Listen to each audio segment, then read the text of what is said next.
కవీంద్రాణాం చేతః కమలవనబాలాతపరుచిం భజంతే ఏ సంతః కతిచిదరుణామేవ భవతీం విరించి ప్రేయస్యాః తర్లతర శృంగారలహరే గభీరాభిర్వాగ్భిః విదధతి సతాం రంజనమమి. శంకర్ల వారు ఈ శ్లోకమున రాజసధ్యానాన్ని చెప్తున్నారు. శ్రీదేవి యొక్క ప్రధాన రూపమును అరుణవర్ణంతో ధ్యానం చేస్తే వారు శృంగారరస ప్రధానమైన వాగ్విలాసంతో సభారంజనము చేయగలరని ఇందులో తెలుపబడింది. ఓ జగన్మాత, సహజంగానే ఎర్రని శరీరకాంతి గల నిన్ను కవిశ్రేష్ఠుల మనస్సులనే పద్మముల సమూహానికి బాలసూర్యుని కాంతి అయిన ఎర్రని కాంతి కలదానిగా ఏ కొందరో సత్పురుషులు మాత్రమే సేవిస్తున్నారు.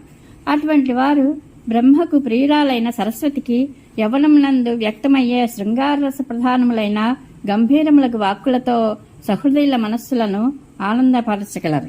కవులలో శ్రేష్ఠులైన వారి మనస్సులు అనేవి పద్మముల వంటివి. పద్మములకు ఉదయ సూర్యుని కాంతి వికాసాన్ని తెస్తుంది. ప్రాతకాలంలో సూర్యుడు ఎర్రగా ఉంటాడు. శ్రీదేవి బాలాతపరుచిని కలిగి ఉంది. అంటే ఉదయ సూర్యుని కాంతి వల్లే శ్రీదేవి ఎర్రగా ఉంటుంది. బాలసూర్యుని ఎర్రని కాంతికి కమలవనము అంటే పద్మములు వికసించినట్లు శ్రీదేవి యొక్క సహజమైన ఎర్రని కాంతితో కవీంద్రుల మనఃపద్మములు వికసిస్తాయి. అంటే ఆనంద తరంగితమవుతాయి. అమ్మవారికి లలితా సహస్రనామాల్లో తరుణాదిత్యపాట్ల అంటే ఉదయ సూర్యుని కాంతి వంటి కాంతి కలది అనే అర్థం వచ్చే ఒక నామం ఉంది. లలితాదేవికి అక్కడే ఉద్యల్పాన్ సహస్రాభ అనే నామం కూడా ఉంది. అంటే ఆ తల్లి ఉదయిస్తున్న 1000 సూర్యుల కాంతి వంటి కాంతి కలదే అని భావం.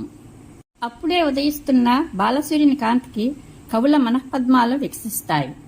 కొందరు సత్పురుషులు శ్రీదేవిని అరుణాం ఏవ అంటే అరుణాదేవిగా సేవిస్తారు.